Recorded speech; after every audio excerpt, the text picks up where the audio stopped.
rekan-rekan semuanya, mungkin saya nggak sebut Bapak Ibu ya, mungkin karena banyak yang mungkin sepantaran dengan saya atau mungkin memang lebih muda gitu daripada saya ya, kita panggil rekan-rekan aja ya. Oke, em, berarti ini sekarang Pak Haris, saya udah bisa mulai ya? Bisa, Bu. Ya, Silahkan. oke. Baik, mungkin sebelum kita memaparkan tentang karbon begitu ya, eh, saya mau perkenalan diri dulu singkat ya. Ya, nama saya Asep Rudianto. Karena tak kenal maka tak sayang ya, Bapak Ibu ya. Ini saya merupakan dosen sebenarnya. Saya merupakan dosen tetap di Trisakti School of Management atau Bapak Ibu tahu dengan nama STIE Trisakti ya. Nama kerennya sih Trisakti School of Management. Jadi saya ini dan Pak Hilman ini kita baru saja menjadi CEO dan CSO dari Karbon. Jadi Karbon itu adalah inisiatif kami terhadap keberlanjutan ya terhadap masalah-masalah lingkungan yang ada saat ini. Karena kami melihat begitu banyak masalah ya yang ada di perusahaan, terutama masalah tentang perhitungan karbon. Dan kami di sini ingin membantu Bapak Ibu semuanya untuk melakukan perhitungan karbon dengan lebih baik dan lebih terintegrasi seperti itu ya. Jadi asalnya saya adalah seorang dosen begitu, tapi kami merasa kayak kok ini di ketika saya melakukan research di lapangan, kok kayaknya ini banyak sekali ya masalah-masalah yang dihadapi begitu. Dan karena saya juga saat ini menjabat sebagai ketua Pusat Penelitian dan Pengabdian kepada Masyarakat di Trisakti. Jadi ketika saya melakukan pengabdian masyarakat kan kami melakukannya secara cuma-cuma begitu ya. Dan ketika kami melakukannya, kami melihat kok banyak sekali ya ada problem dan trouble yang ada di dalam perusahaan yang sepertinya perlu kami address gitu ya. Jadi karena itu kami eh, mencoba untuk membantu Bapak Ibu untuk melakukan perhitungan karbon begitu ya. Nah, mungkin saya akan langsung sharing aja.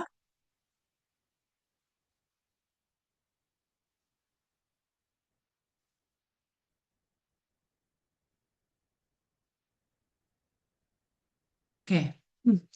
Nah, mungkin Bapak Ibu sudah tahu ya tentang karbon. Karbon ini mungkin bukan lagi menjadi hal yang asing gitu ya bagi Bapak Ibu atau rekan-rekan semuanya. Bu Astrid, ini namanya karbon itu kita udah dengar dari zaman-zaman sebelum COVID, betul. Karbon ini sebenarnya memang udah terkenal banget ya dari zaman-zaman sebelum COVID. Kita sudah dengar apa itu yang namanya karbon, apa itu yang namanya emisi, apa itu yang namanya menghitung karbon gitu ya. Tapi kemarin saya coba dengar dari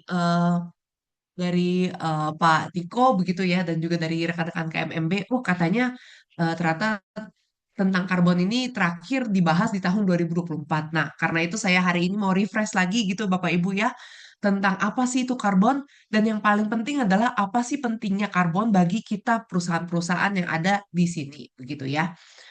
Oke.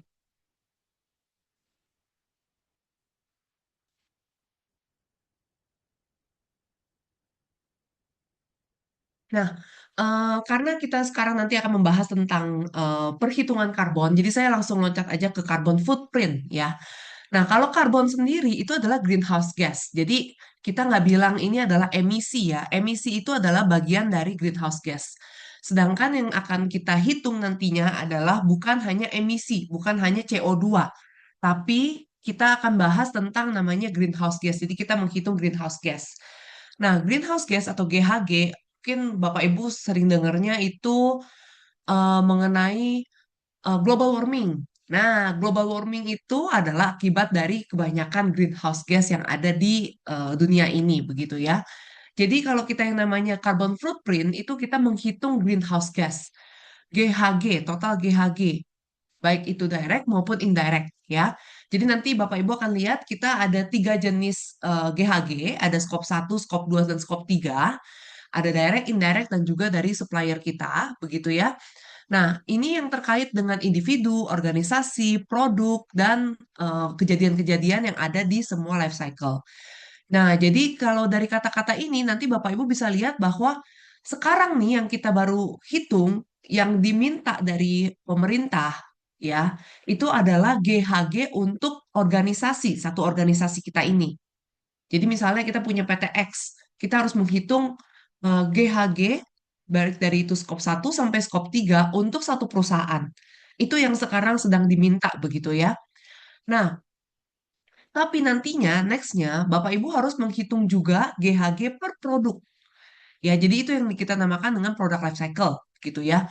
Jadi nanti di sepanjang product life cycle dari awal ketika kita membeli materialnya sampai di tangan konsumen bahkan sampai nantinya konsumen itu mengkonsumsi produk kita, itu kita harus menghitung GHG-nya. Ya, itu kalau untuk di Eropa, di Amerika itu mereka sudah sampai hitung ke produknya. Kalau kita di Indonesia ini kita baru saja memulai untuk menghitung GHG di organisasi kita, di perusahaan kita, gitu. Jadi dari awal material extraction sampai nanti disposal. Nah, mungkin Bapak Ibu juga pernah dengar ya, ada yang namanya net zero, net zero. Ini Presiden Prabowo itu sudah mengumandangkan kita harus net zero nih di tahun 2050 begitu ya. Nah, net zero itu adalah ketika greenhouse gas emission dan removal itu balance ya. Jadi bukannya kita nggak ada greenhouse gas sama sekali, tapi kita ada yang namanya carbon offsetting, ada yang namanya kita melakukan usaha-usaha supaya nanti greenhouse gas dan removal itu bisa balance di dunia ini begitu ya. Jadi net zero itu bukannya sama sekali nggak ada karbon ya, tapi kita balance. Nah, jadi bukannya nggak mungkin nih kita mencapai net zero, tapi memang perjalanan kita itu masih jauh untuk mencapai net zero. Nah, ini kalau misalnya Bapak, Ibu, rekan-rekan semua lihat, ini adalah dampak dari greenhouse gas ya, greenhouse gas effect. Jadi biasanya kalau greenhouse gas itu yang biasa ya, kalau misalnya kita masih belum belum melewati batas yang normal, itu pertama ketika ada solar radiation, kemudian nanti eh, re-radiated heat-nya itu akan naik lagi ke atas dan kemudian tidak terperangkap di dalam atmosfer. Tapi kalau misalnya greenhouse gas-nya sangat banyak, maka nanti heat-nya atau panasnya itu terperangkap di dalam atmosfer. Sehingga kita bisa lihat ya, sekarang ini kita nanti panas, nanti hujan, hujan yang nggak berhenti sampai kita banjir gitu ya. Nah, itu adalah dampak dari greenhouse gas yang terlalu banyak. Nah, jadi saya akan mengungkapkan dulu ya ini sekarang nih current state-nya seperti apa sih gitu ya. Kita sekarang ada yang namanya perubahan iklim. Nah, menurut berita ya, jadi kita tuh hanya tinggal sisa 3 tahun lagi. 3 tahun lagi sampai kita itu mencapai titik di mana semua batas-batas itu sudah terlewati.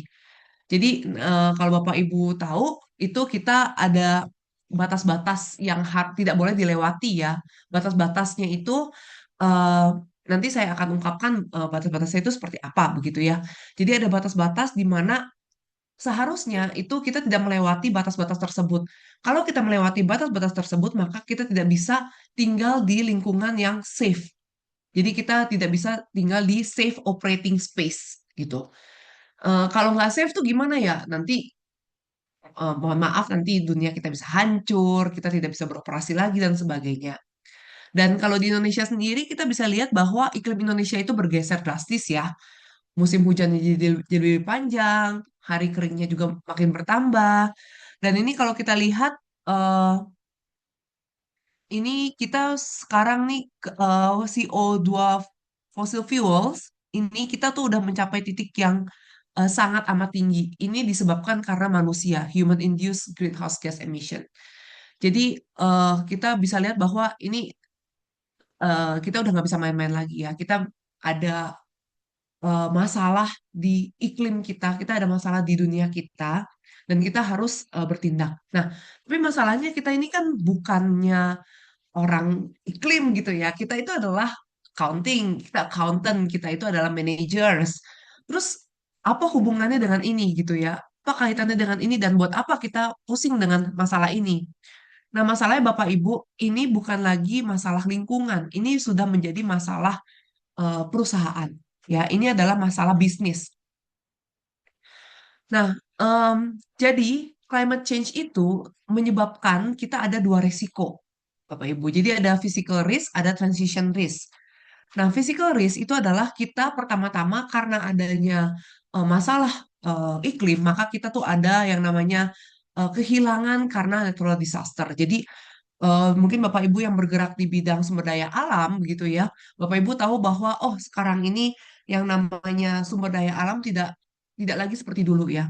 Sulit sekali bagi kita untuk mencari misalnya sumber-sumber daya alam seperti misalnya emas, batu bara, kemudian hal-hal lainnya yang biasanya menjadi material kita begitu ya. Sekarang itu sangat sulit untuk diperoleh karena makin terkuras ya, makin tereksploitasi sehingga kita mengurangi produktivitas kita dan meningkatkan harga dari produk-produk tersebut. Dan mungkin Bapak Ibu juga tahu ya bahwa bensin itu kita sekarang juga harganya tuh naik gitu ya. Bahkan sampai eh, misalnya dari BP atau misalnya dari Shell yang dari luar negeri itu juga dihalangi begitu ya. Karena memang di Indonesia sendiri pun juga Pertamina sendiri pun juga banyak kehilangan kehilangan sumber daya alam karena natural disasters gitu ya. Dan Bapak Ibu juga bisa lihat ya, kita kemarin baru saja di Medan, di Aceh, itu ada bencana alam dan itu menyebabkan banyak sekali kehilangan, baik itu kehilangan dari sumber daya manusia, maupun juga sumber daya alam gitu ya. Dan setelah kita ada physical risk, kita juga harus melakukan transisi. Kita tidak bisa berdiam diri seperti ini. Kita akan melakukan shift ya, pergerakan menjadi ke low carbon economy. Jadi eh, kita juga melihat ya bukan hanya dari perusahaan saja yang aware dengan masalah ini, tapi juga dari customer-customer kita. Jadi sudah banyak customer ya, bahkan yang mereka tuh hanya mau membeli dari produk-produk dari perusahaan yang memang ramah lingkungan begitu. Dan saya ada cerita juga ya. Kemarin itu saya juga pernah mendengar bahwa ada beberapa eh, orang gitu ya. Tidak hanya satu orang, tapi banyak orang yang sekarang tuh sudah tidak mau lagi naik pesawat karena karbonnya cukup besar. Jadi mereka lebih memilih untuk naik kereta api walaupun lama begitu ya. Karena mereka merasa bahwa oh kalau yang namanya kereta api itu karbonnya yang dikeluarkan tidak terlalu besar. Kereta listrik gitu ya, kereta listrik. Nah, ini bukan hanya di luar negeri, tapi di Indonesia pun juga seperti itu begitu. Dan saya juga mendengar bahwa ada yang namanya artis-artis kita mungkin yang aktivis-aktivis environmental. Nah, itu mereka juga lebih memilih untuk tidak datang ke suatu event tertentu di luar negeri karena mereka memilih untuk mengurangi karbon begitu. Nah, ini bukan hanya hal-hal yang kita lihat sekejap mata, oh kayaknya kok ini cuma ada di luar negeri ya, tapi ini juga ada di Indonesia. Jadi sudah mulai ada pergantian di customer preferences dan juga kita bisa melihat banyak pergantian-pergantian eh, bukan hanya di customer preferences tapi juga di produser, di supplier kita bahkan begitu ya, yang meminta kita untuk lebih go green begitu. Nah, Em, selain dari tuntutan-tuntutan dari luar ya, kita juga bisa mendapatkan banyak benefit dari mengurangi karbon. Yang pertama kita bisa cost saving ya. Kemarin saya baru bawakan tentang Green Hotel di salah satu hotel ternama di Indonesia. Nah, saya juga bercerita ya bagaimana tentang cost saving sih yang ada di perusahaan atau yang ada di hotel gitu ya karena adanya Green Hotel. Dan mereka juga mengemukakan bahwa oh iya sejak mereka menerapkan Green Hotel, biaya listrik juga semakin berkurang, biaya air juga semakin berkurang, mereka juga semakin hemat dan juga customer-nya juga semakin happy begitu ya.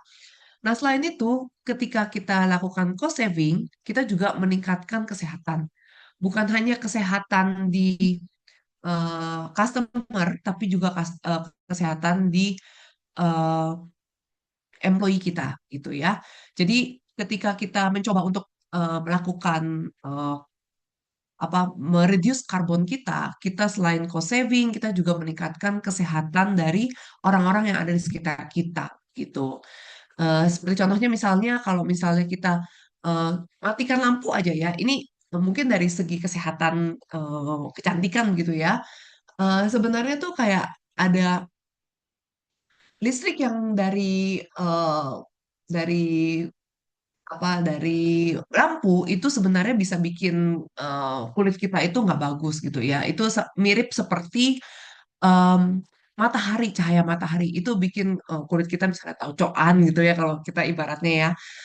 Ada banyak flek-flek hitam dan sebagainya. Nah, itu hanya salah satu contoh dari improve health ya. Tapi masih banyak lagi improve health yang bisa kita ketahui misalnya dengan kita menjadi vegan atau vegetarian itu akan meningkatkan kesehatan kita. Kemudian selain itu juga ke depannya kita bisa mendapatkan sustainable future, ya kita bisa menghemat ya apa yang kita miliki saat ini sehingga kita bisa em, mendapatkan sumber dayanya untuk di masa depan begitu. Mungkin kalau Bapak Ibu ingat sustainability, nah sustainability itu artinya adalah kita mencoba untuk menggunakan apa yang ada saat ini, sumber daya kita yang ada saat ini sebaik-baiknya tanpa kita itu mengkompromisasikan sumber daya untuk di masa depan. Jadi ibaratnya kita itu menghemat eh, energi yang ada saat ini, sumber daya yang ada saat ini untuk anak cucu kita, begitu ya. Nah, oke. Nah, kemudian pada akhirnya itu akan mendapatkan menjadi positive impact untuk ekonomi.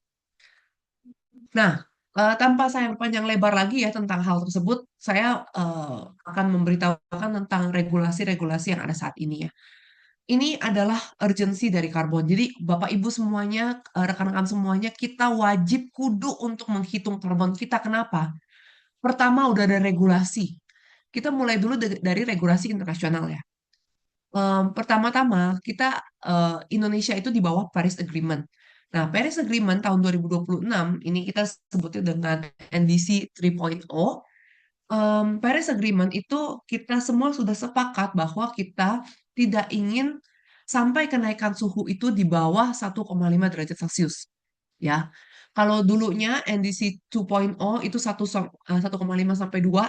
Nah, sekarang kita lebih agresif lagi. Dunia kita ini lebih agresif lagi. Kita mau supaya kenaikan suhunya itu di bawah 1,5 derajat Celcius. Karena memang saat ini sudah sangat urgent ya masalah-masalah iklim, sehingga Indonesia pun sepakat untuk Paris Agreement ini. Nah, bukan hanya Paris Agreement, sekarang ini yang paling krusial untuk Bapak Ibu semuanya, rekan-rekan semuanya, bahwa kita itu harus mengikuti CBAM ya. Per 1 Januari 2026, importir wajib membayar biaya karbon. Jadi, Bapak Ibu semuanya yang mau ekspor ke EU, UK, itu Bapak Ibu harus membayar biaya karbon ya. Nah, jadi Bapak Ibu ketika Bapak Ibu rekan-rekan semuanya itu mau ekspor ke EU, UK, kan kita banyak ya pasti ya melakukan ekspor ke luar negeri khususnya ke EU dan UK, itu mereka biasanya meminta kita untuk mereka akan melakukan assessment ya untuk eh, kinerja ESG kita ya, environmental, social dan governance. Dan terkhususnya itu adalah di bidang environmental yaitu karbon. Jadi mereka itu tidak mau ada yang namanya karbon yang berasal dari luar negeri yang dibawa ke EU atau UK. Jadi mereka itu mau mengunci supaya karbon mereka itu tidak besar sehingga Bapak Ibu semua yang melakukan ekspor ke EU atau UK itu wajib membayar biaya karbon begitu. Dan ini jumlahnya cukup besar begitu ya. Jadi Bapak Ibu semuanya nanti harus mengukur nih kira-kira karbon yang Bapak Ibu keluarkan ketika Bapak Ibu membuat produk yang akhirnya nanti diekspor ke EU dan UK itu kira-kira berapa sih karbonnya itu. Jadi Bapak Ibu harus hitung itu. Nah, kemudian ada IFRS S2. Ini mungkin rekan-rekan semua juga sudah dengar ya tentang IFRS S2. Ini memang sudah diimplementasikan dari tahun 2024 di luar negeri. Tapi untuk di Indonesia sendiri itu baru diimplementasikan tahun 2027 itu melalui PSPK 2 ya. Nah, kemudian ada aturan-aturan global lainnya misalnya untuk penerbangan, pelayaran itu juga banyak sekali. Nah, untuk di Indonesia sendiri, Indonesia itu memiliki target penurunan emisi sebesar 440 juta ton pada tahun 2030. Nah, tadi saya sebutkan ya net zero emission target tadinya 2060, tapi sekarang dipercepat menjadi 2050.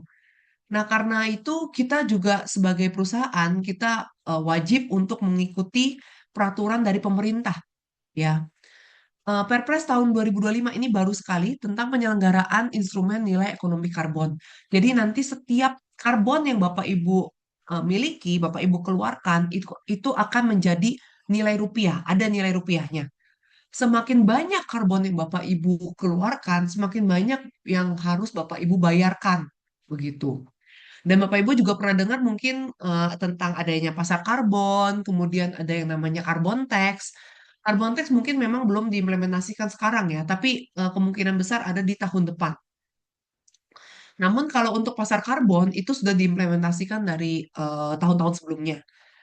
Nah, kalau pasar karbon itu artinya jika kita memiliki karbon yang besar, kita tuh harus eh, membeli net karbon milik perusahaan lain sehingga bisa mengoffset karbon kita sendiri, begitu ya. Jadi kita harus mengeluarkan uang untuk membeli net karbon yang dihasilkan oleh perusahaan lain. Nah, targetnya adalah seluruh sistem pasar karbon akan beroperasi penuh pada akhir Juni 2026. Jadi nanti Juli 2026 kita akan ada perdagangan skala besar untuk karbon ini. Jadi Bapak Ibu semuanya, sekarang emisi karbon ini bukan lagi menjadi masalah lingkungan, tapi ini menjadi variabel ekonomi. Ini menjadi variabel ekonomi yang akan mempengaruhi lingkungan apa resikoan kita, begitu ya. Jadi ini yang nantinya akan menjadi resiko terbesar untuk perusahaan kita. Nah, kita sebagai pemilik perusahaan ataupun kita sebagai employee dari suatu perusahaan kita tuh harus bisa dari sekarang meminimalisir resikonya dengan cara kita coba untuk menghitung karbon. Nah, selain itu, rekan-rekan semuanya, kalau misalnya kita memiliki karbon yang kecil, kita juga bisa menghitung karbon kita, kita bisa mendapatkan capital yang lebih banyak, ya. Em, Bapak Ibu mungkin pernah dengar ada yang namanya green bonds, green sukuk, green loans, green mortgage, blended finance. Nah, ini semua adalah pembiayaan-pembiayaan yang diberikan dari perusahaan, baik dari perusahaan, perbankan, pemerintah, dari luar negeri, untuk perusahaan-perusahaan yang menjalankan green project, ya. Jadi green project itu nanti akan dibiayai oleh ada yang namanya pemerintah, perusahaan, perbankan, melalui apa? Melalui carbon market. Jadi nanti Bapak Ibu bisa mendapatkan pendanaan untuk carbon project melalui carbon market, ya. Saat ini sudah mulai dan nanti akan ada perdagangan skala besar di bulan Juli 2026. Jadi emisi itu sekarang bukan lagi sebagai beban. Jadi jikalau Bapak Ibu, rekan-rekan semuanya bisa menghitung emisi Bapak Ibu, emisi itu sekarang nanti akan menjadi aset. Nah, aset Bapak Ibu yaitu emisi itu bisa em, menjadikan Bapak Ibu menghemat biaya, ya, bisa dijadikan pendapatan tambahan, atau bisa juga menjadi akses pembiayaan. Ini yang tadi saya bahas juga ya. Jadi, jikalau Bapak Ibu nanti memiliki emisi yang rendah, karbon yang rendah, maka nanti pajak karbon yang dibayar juga semakin sedikit. Dan kalau misalnya Bapak Ibu memiliki eh, green project, itu akan menghasilkan akses pembiayaan yang semakin besar.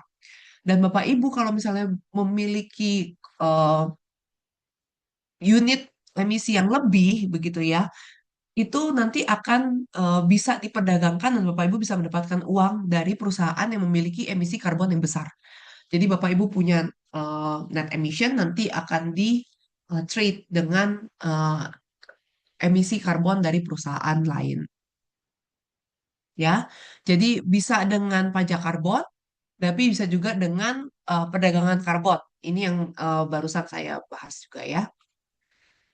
Oke, nah Bapak Ibu semuanya rekan-rekan, supaya kita bisa mendapatkan keuntungan dari net emission yang kita miliki, maka pertama-tama kita harus tahu dulu kita harus bisa mengurangi emisi kita dulu. Nah, jadi pertama-tama Bapak Ibu, rekan-rekan semuanya itu harus tahu kira-kira apa sih yang harus kita lakukan untuk mengurangi emisi kita. Misalnya dengan melakukan efisiensi energi, perubahan proses. Nah, ini mungkin nggak usah yang muluk-muluk. Ini yang gampang-gampang aja, misalnya mematikan lampu setelah digunakan, begitu ya. Jikalau pabrik tidak digunakan, misalnya kita bisa matikan listriknya dan sebagainya, matikan AC dan sebagainya ya. Itu dari hal-hal yang kecil dulu, gitu. Hal-hal yang mudah-mudah dulu, Bapak Ibu. Nggak perlu sampai ada mesin turbin pembangkit listrik itu nanti aja belakangan. Tapi untuk pertama-tama Bapak Ibu bisa mulai dengan efisiensi energi yang mudah dulu. Nah, setelah itu Bapak Ibu bisa mulai dengan measurement, reporting, and verification. Jadi Bapak Ibu bisa mulai dengan melakukan perhitungan karbon yang sudah Bapak Ibu keluarkan. Kemudian Bapak Ibu bisa laporkan, laporannya bisa di laporan karbon itu sendiri ataupun di sustainability report, ya. Baru nanti bisa diverifikasi oleh pihak independen, misalnya dengan eh, oleh Big Four atau misalnya dari verifikator-verifikator lainnya. Nah, kemudian dari hasil MRV ini nanti bisa dicatat di SRN dan bisa di trading di bursa karbon, baru nanti akan menghasilkan dampak finansial. Jadi ini bukan lagi masalah lingkungan, tapi masalah risiko dan masalah pendanaan. Nah, sebelum kita lanjut sampai, wah gimana sih nih ya cara kita melakukan perhitungan di eh, pengakuan atau perdagangan di bursa karbon.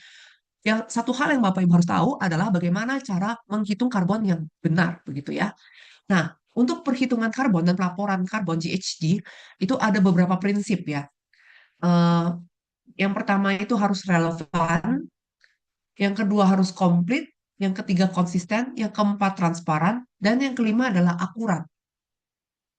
Jadi yang pertama relevan. Eh, Relevan itu artinya GHG inventory yang nanti laporan Bapak Ibu semua itu harus bisa digunakan oleh pihak internal dan eksternal. Yang kedua adalah completeness, yaitu Bapak Ibu harus menghitung semua karbon-karbon yang Bapak Ibu keluarkan, begitu ya, emisi-emisinya, semuanya. Dan jangan mengeksklud emisi dari small sources, ya. Jadi semuanya itu harus dihitung, Bapak Ibu. Nah, Bapak Ibu mungkin bingung ya, apa sih yang harus dihitung? Nah, yang harus dihitung itu ada tiga jenis ya, ada scope 1, scope 2, dan scope 3.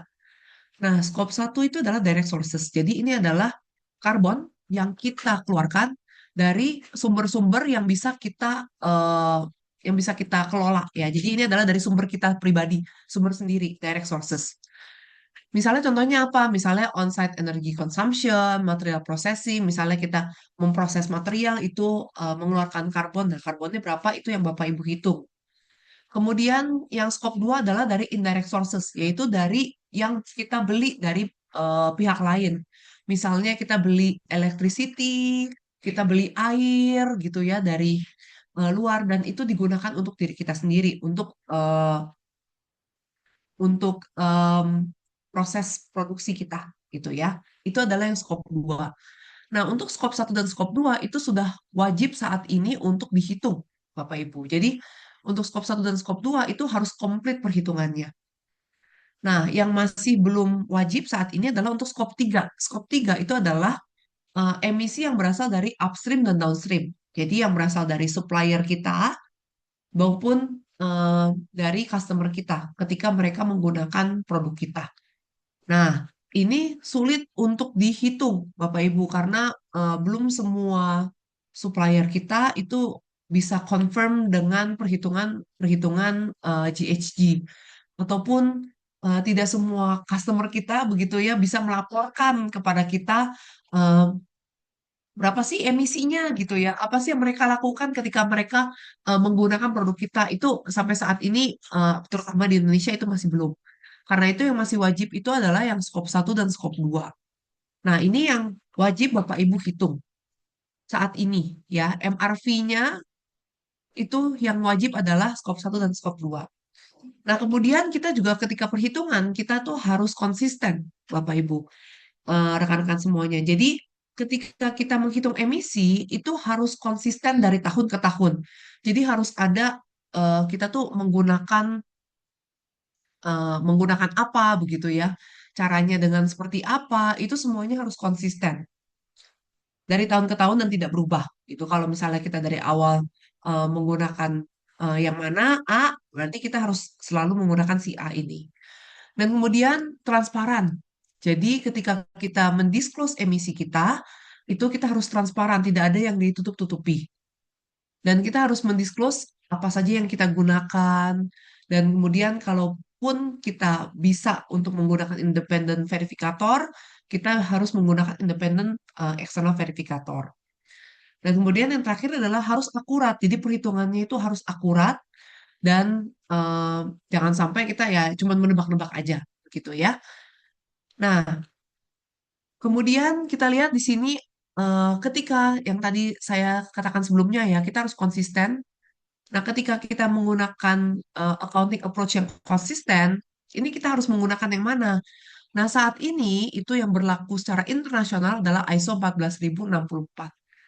Jadi ketika kita mau menghitung dan mau melaporkan greenhouse gas emission, kita harus menghitung berdasarkan ISO 14064. Ini ada 14064 1, 2, 3 ya. Ada yang at organization level, at project level, sama ada guidance-nya. Nah, Bapak Ibu, ini mungkin Bapak Ibu, rekan-rekan semua pusing gitu ya. Wah, ini ada International Standard Method, kemudian harus ada prinsipnya seperti apa. Ini gimana ya cara saya mengikuti prinsip-prinsip dan metode-metode yang ada saat ini, gitu ya. Nah, ini mungkin kelihatannya sulit ya, tapi kalau misalnya Bapak Ibu menggunakan sistem yang baik, maka Bapak Ibu tinggal masukin aja semua data-data yang Bapak Ibu miliki. Nanti sistem yang baik itu mereka sudah mengikuti standar-standar ini, ISO 14064 dan Greenhouse Gas Protocol. Ini udah ada sektor guidance-nya, sudah ada calculation tools dan training dan segala macamnya. Eh, itu nanti dari sistem yang akan menghitung. Jadi Bapak Ibu, rekan-rekan semuanya tidak perlu pusing, tidak perlu bingung bagaimana caranya untuk menghitung greenhouse gas emission yang benar. Gitu. Oke, dan kemudian tentang bagaimana cara mengikuti international standard methodnya itu akan dipermudah dengan adanya sistem yang baik. Baik, demikian dari saya. Terima kasih semuanya.